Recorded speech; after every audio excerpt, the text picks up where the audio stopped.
दोस्तों नमस्ते। प्रेमचंद की कहानियां। घमंड का पुतला। शाम हो गई थी। मैं सरयू नदी के किनारे अपने कैंप में बैठा हुआ नदी के मजे ले रहा था कि मेरे फुटबॉल ने दबे पांव पास आकर मुझे सलाम किया कि जैसे वह मुझसे कुछ कहना चाहता है। फुटबॉल के नाम से जिस प्राणी का जिक्र किया गया वह मेरा अर्दली था। उसे सिर्फ एक नज़र देखने से यकीन हो जाता था कि यह नाम उसके लिए पूरी तरह उचित है। वह सिर से पैर तक आदमी की शक्ल में एक गेंद था, लंबाई चौड़ाई बराबर। उसका भारी भरकम पेट, जिसने उस दायरे के बनाने में खास हिस्सा लिया था, एक लंबे कमरबंद में लिपटा रहता था, शायद इसलिए कि वह इंतहा से आगे न बढ़ जाए। जिस वक्त वह तेजी से चलता था, बल्कि यूं कहिए जुड़कता था, तो साफ मालूम होता था कि कोई फुटबॉल ठोकर खाकर लुढ़कता चला आता है। मैंने उसकी तरफ देखकर पूछ, क्या कहते हो? इस पर फुटबॉल ने ऐसी रोनी सूरत बनाई कि जैसे कहीं से पिटकर आया है और बोला, हुजूर, अभी तक यहाँ रसद का कोई इंतजाम नहीं हुआ। जमींदार साहब कहते हैं कि मैं किसी का नौकर नहीं हूँ। मैंने इस निगाह से देखा कि जैसे मैं और ज्यादा नहीं सुनना चाहता। यह असंभव था कि मजिस्ट्रेट की शान में जमींदार से ऐसी गुस्ताखी होती। यह मेरे हाकिमाना गुस्से को भड़काने की एक बदतमीज कोशिश थी। मैंने पूछा, जमींदार कौन है? फुटबॉल की बौछें खेल गईं, बोला, क्या कहूं, कुना सज्जन सिंह। हुजूर, बड़ा ढीठ आदमी है। रात आई है और अभी तक हुजूर के सलाम को भी नहीं आया। घोड़ों के सामने न घास है न दाना। लश्कर के सब आदमी भूखे बैठे हुए हैं। मिट्टी का एक बर्तन भी नहीं भेजा। मुझे जमींदारों से रात दिन साबका रहता था, मगर यह शिकायत कभी सुनने में नहीं आई थी। इसके विपरीत वह मेरी खातिर तवाजो में ऐसी जौफिशानी से काम लेते थे जो उनके स्वाभिमान के लिए ठीक न थी। उसमें दिल खोलकर आतिथ्य सत्कार करने का भाव तनिक भी न होता था। न उसमें शिष्टाचार था, न वैभव का प्रदर्शन जो ऐब है। इसके बजाय वहां बेजा रसूख की फिक्र और स्वार्थ की हवस साफ दिखाई देती भी, और इस रसूख बनाने की कीमत काव्योचित अतिशयोक्ति के साथ गरीबों से वसूल की जाती थी, जिनका बेकसी के सिवा और कोई हाथ पकड़ने वाला नहीं।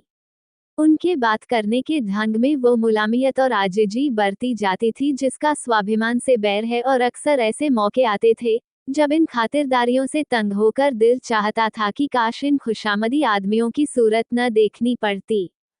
मगर आज फुटबॉल की जबान से यह कैफियत सुनकर मेरी जो हालत हुई, उसने साबित कर दिया कि रोज रोज की खातिरदारियों और मीठी मीठी बातों ने मुझ पर असर किए बिना नहीं छोड़ा था। मैं ये हुक्म देने वाला ही था कि कुना सज्जन सिंह को हाजिर करो कि एकाएक मुझे ख्याल आया कि इन मुफ्तखोर चपरासियों के कहने पर एक प्रतिष्ठित आदमी को अपमानित करना न्याय नहीं है। मैंने अर्दली से कहा, बनियों के पास जाओ, नकद दाम देकर चीजें लाओ और याद रखो कि मेरे पास कोई शिकायत न आए।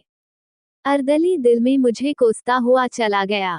मगर मेरे आश्चर्य की कोई सीमा न रही जब वहां एक हफ्ते तक रहने पर भी कुना साहब से मेरी भेंट न हुई। अपने आदमियों और लश्कर वालों की जबान से कुना साहब की ढिठाई, घमंड और हेकड़ी की कहानियां रोज सुना करता।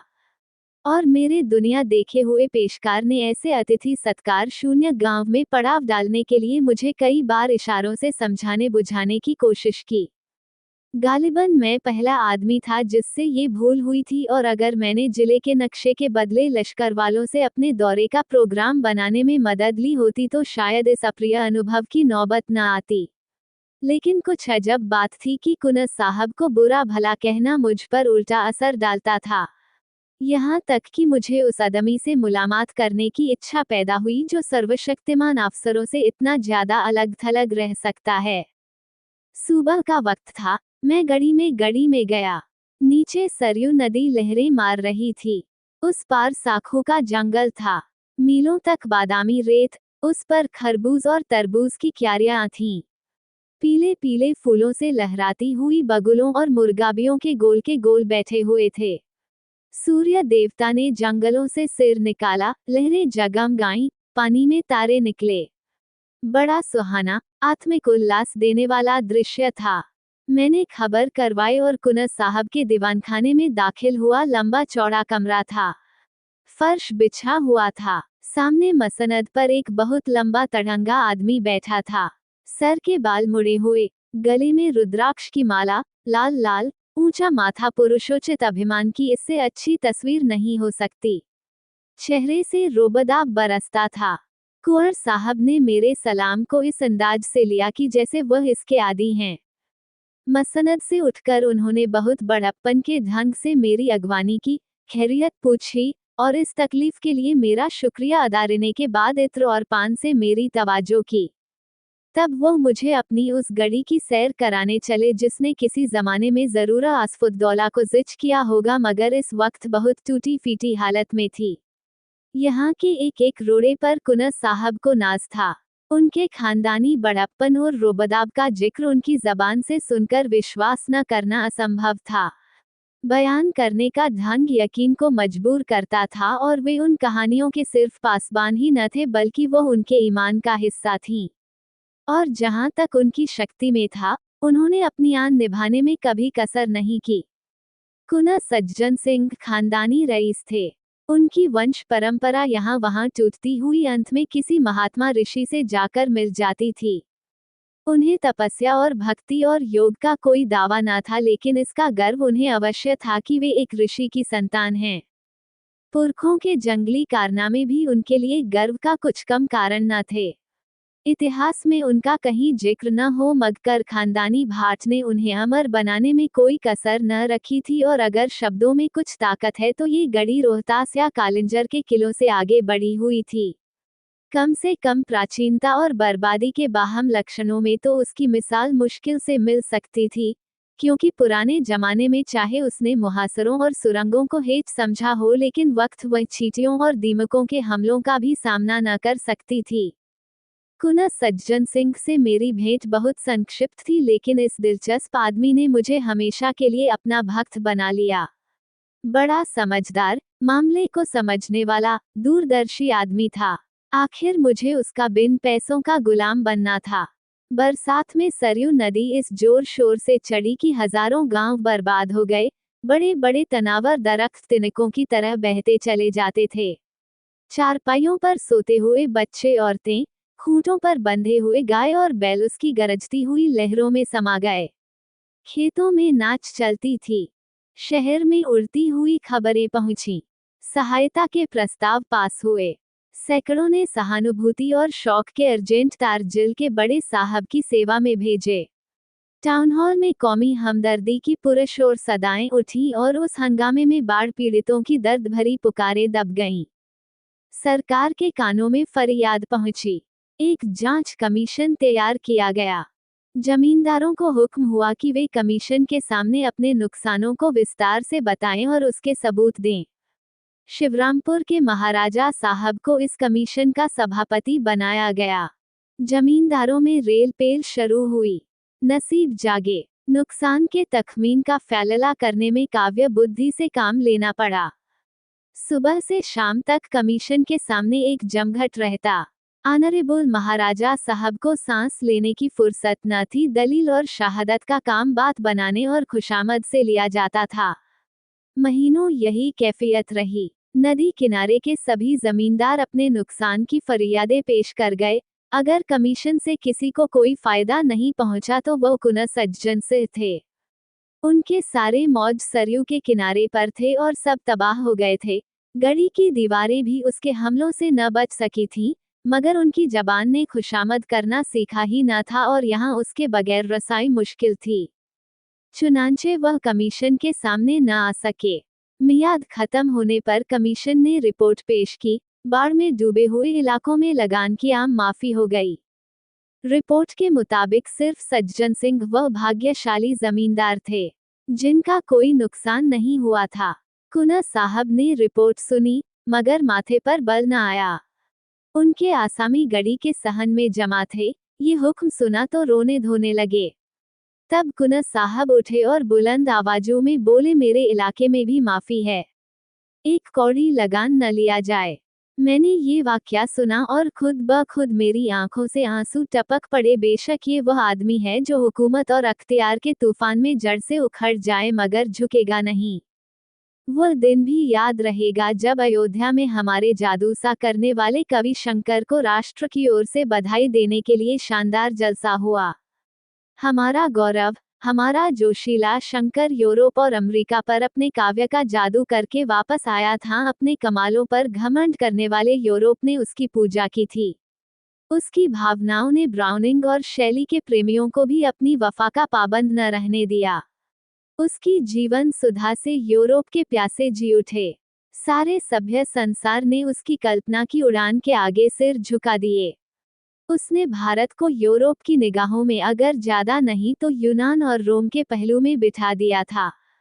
जब तक वह यूरोप में रहा, दैनिक अखबारों के पत्रे उसकी चर्चा से भरे रहते थे। यूनिवर्सिटियों और विद्वानों की सभाओं ने उस पर उपाधियों की मूसलाधार वर्षा कर दी। सम्मान का वह पदक जो यूरोप वालों का प्यारा सपना और जिंदा आरजू है, वह पदक हमारे जिंदा दिल शंकर के सीने पर शोभा दे रहा था और उसकी वापसी के बाद उन्हीं राष्ट्रीय भावनाओं के प्रति श्रद्धा प्रकट करने के लिए हिंदुस्तान के दिल और दिमाग अयोध्या में जमा थे। इसी अयोध्या की गोद में श्री रामचंद्र खेलते थे और यहीं उन्होंने वाल्मीकि की जादू भरी लेखनी की प्रशंसा की थी। उसी अयोध्या में हम अपने मीठे कवि शंकर पर अपनी मोहब्बत के फूल चढ़ाने आए थे। इस राष्ट्रीय कर्तव्य में सरकारी हुकाम भी बड़ी उदारतापूर्वक हमारे साथ सम्मिलित थे। शंकर ने शिमला और दार्जिलिंग के फरिश्तों को भी अयोध्या में खींच लिया था। अयोध्या को बहुत इंतजार के बाद ये दिन देखना नसीब हुआ। जिस वक्त शंकर ने उस विराट पंडाल में पैर रखा, हमारे हृदय राष्ट्रीय गौरव और नशे से मतवाले हो गए। ऐसा महसूस होता था कि हम उस वक्त किसी अधिक पवित्र, अधिक प्रकाशवान दुनिया के बसने वाले हैं। एक क्षण के लिए अफसोस है कि सिर्फ एक क्षण के लिए अपनी गिरावट और बर्बादी का ख्याल हमारे दिलों से दूर हो गया। जय जय की आवाजों ने हमें इस तरह मस्त कर दिया जैसे महुआ नाग को मस्त कर देता है। इद्रिस पढ़ने का गौरव मुझको प्राप्त हुआ था। सारे पंडाल में खामोशी छाई हुई थी। जिस वक्त मेरी जबान से यह शब्द निकले, ए राष्ट्र के नेता, ए हमारे आत्मिक गुरु, हम सच्ची मोहब्बत से तुम्हें बधाई देते हैं और सच्ची श्रद्धा से तुम्हारे पैरों पर सिर झुकाते हैं। यकायक मेरी निगाह उठी और मैंने एक हृष्ट पुष्ट हैकल आदमी को ताल्लुकेदारों की कतार से उठकर बाहर जाते देखा। ये कुनस सज्जन सिंह थे। मुझे कुनस साहब की यह बेमौका हरकत, जिसे अशिष्टता समझने में कोई बाधा नहीं है, बुरी मालूम हुई। हजारों आंखें उनकी तरफ हैरत से उठीं। जलसे के खत्म होते ही मैंने पहला काम जो किया वह कुनस साहब से इस चीज के बारे में जवाब तलब करना था। मैंने पूछा, क्यों साहब, आपके पास इस बेमौका हरकत का क्या जवाब है? सज्जन सिंह ने गंभीरता से जवाब दिया, आप सुनना चाहें तो जवाब हूँ। शौक से फरमाइए। अच्छा तो सुनिए, मैं शंकर की कविता का प्रेमी हूँ। शंकर की इज्जत करता हूँ, शंकर पर गर्व करता हूँ, शंकर को अपने और अपनी कौम के ऊपर एहसान करने वाला समझता हूँ, मगर उसके साथ ही उन्हें अपना आध्यात्मिक गुरु मानने या उनके चरणों में सिर झुकाने के लिए तैयार नहीं हूँ। मैं आश्चर्य से उसका मुंह ताकता रह गया। यह आदमी नहीं, घमंड का पुतला है। देखे ये सिर कभी झुकता या नहीं। पूरनमासी का पूरा चांद सरयू के सुनहरे फर्श पर नाचता था और लहरें खुशी से गलू मिल मिलकर गाती थीं। फागुन का महीना था, पेड़ों में कोपलें निकली थीं और कोयल कूकने लगी थी। मैं अपना दौरा करके सदर लौटता था। रास्ते में कुनस सज्जन सिंह से मिलने का चाव मुझे उनके घर तक ले गया, जहां अब मैं बड़ी बेतकल्लुफी से जाता आता था। मैं शाम के वक्त नदी की सैर को चला। वह प्राणदायिनी हवा, वह उड़ती हुई लहरें, वह गहरी निस्तब्धता, सारा दृश्य एक आकर्षक सुहाना सपना था। चांद के चमकते हुए गीत से जिस तरह लहरें झूम रही थीं, उसी तरह मीठी चिंताओं से दिल उमड़ा आता था। मुझे ऊंचे कगार पर एक पेड़ के नीचे कुछ रोशनी दिखाई दी। मैं ऊपर चढ़ा। वहां बरगद की घनी छाया में धूनी जल रही थी। उसके सामने एक साधु पैर फैलाए बरगद की एक मोटी जटा के सहारे लेटे हुए थे। उनका चमकता हुआ चेहरा आग की चमक को लजाता था। नीले तालाब में कमल खिला हुआ था। उनके पैरों के पास एक दूसरा आदमी बैठा हुआ था। उसकी पीठ मेरी तरफ थी। वो उस साधु के पैरों पर अपना सिर रखे हुए था, पैरों को चूमता था और आंखों से लगता था। साधु अपने दोनों हाथ उसके सिर पर रखे हुए थे कि जैसे वासना धैर्य और संतोष के आंचल में आश्रय ढूंढ रही हो। भोला लड़का माँ बाप की गोद में आ बैठा था। एकाएक वह झुका हुआ सर उठा और मेरी निगाह उसके चेहरे पर पड़ी। मुझे सकता सा हो गया, ये कुनस सज्जन सिंह थे। वह सर जो झुकना न जानता था, इस वक्त जमीन छू रहा था। वह माथा जो एक ऊंचे मनसबदार के सामने न झुका, जो एक प्रतानी वैभवशाली महाराज के सामने न झुका, जो एक बड़े देशप्रेमी कवि और दार्शनिक के सामने न झुका, इस वक्त एक साधु के कदमों पर गिरा हुआ था। घमंड, वैराग्य के सामने सिर झुकाए खड़ा था। मेरे दिल में इस दृश्य से भक्ति का एक आवेग पैदा हुआ। आंखों के सामने से एक पर्दा सा हटा और कुनस सज्जन सिंह का आत्मिक स्तर दिखाई दिया। मैं कुनस साहब की तरफ से लिपट गया और बोला, मेरे दोस्त, मैं आज तक तुम्हारी आत्मा के बड़प्पन से बिल्कुल बेखबर था। आज तुमने मेरे हृदय पर उसको अंकित कर दिया कि वैभव और प्रताप, कमाल और शोहरत यह सब घटिया चीजें हैं, भौतिक चीजें हैं। वासनाओं में लिपटे हुए लोग इस योग्य नहीं कि हम उनके सामने भक्ति से सिर झुकाएं। वैराग्य और परमात्मा से दिल लगाना ही वे महान गुण हैं जिनकी ड्योढ़ी पर बड़े बड़े वैभवशाली और प्रतापी लोगों के सिर भी झुक जाते हैं। यही वह ताकत है जो वैभव और प्रताप को, घमंड की शराब के मतवालों को और जड़ाऊ मुकुट को अपने पैरों पर गिरा सकती है। ए तपस्या के एकांत में बैठने वाली आत्माओं, तुम धन्य हो कि घमंड के पुतले भी पैरों की धूल को माथे पर चढ़ाते हैं। कुनस सज्जन सिंह ने मुझे छाती से लगाकर कहा, मिस्टर वागले, आज आपने मुझे सच्चे गर्व का रूप दिखा दिया और मैं कह सकता हूँ कि सच्चा गर्व सच्ची प्रार्थना से कम नहीं। विश्वास मानिए, मुझे इस वक्त ऐसा मालूम होता है कि गर्व में भी आत्मिकता को पाया जा सकता है। आज मेरे सिर में गर्व का जो नशा है, वह कभी नहीं था।